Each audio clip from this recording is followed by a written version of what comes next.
Amazon ఇప్పుడు పెద్ద ఎత్తున ఉద్యోగాలు తీసేయబోతుంది. ఇప్పుడు అమెజాన్‌లో ఎలాంటి పనులుంటాయి? ఫిజికల్‌గా అంటే సరుకులు అన్‌లోడ్ చేయటం, లోడ్ చేయటం. దీనికి ఆ మిషన్స్ లాంటివి ఉంటాయి కొన్ని యంత్రాలు. ఫ్లక్కర్‌లాగా పట్టుకుని పైకి ఎక్కించడం, లేపోతే దించడం ఇట్లాంటి మిషన్స్.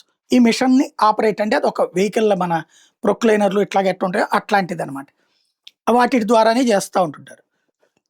వీటికి మనుషులకు ఖర్చు పెట్టడం ఎందుకు? రోబోలతో చేపించుకుంటే ఇక దానికి డబ్బులు ఖర్చు పెట్టేదేం ఉండదు కదా! కరెంట్ ఖర్చే గదా! అది ఎట్లాగో ప్రాబ్లమ్ లేదు. అవసరమైతే వీళ్ళే ప్రొడక్షన్ గూడా పెట్టుకుంటారు. మనుషులకి జీతం ఇంకోటి మనుషులు అలసిపోతారు. పొద్దున ఒకళ్ళు, మధ్యాహ్నం ఒకళ్ళు, రాత్రి ఒకళ్ళు 3.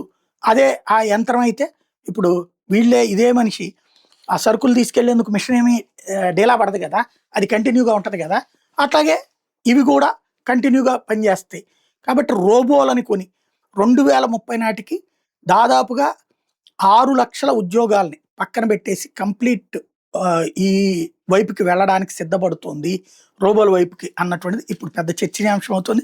క్రమంగా మనిషి మనుగడకి ప్రమాదం ఏర్పడే పరిస్థితొస్తుంది.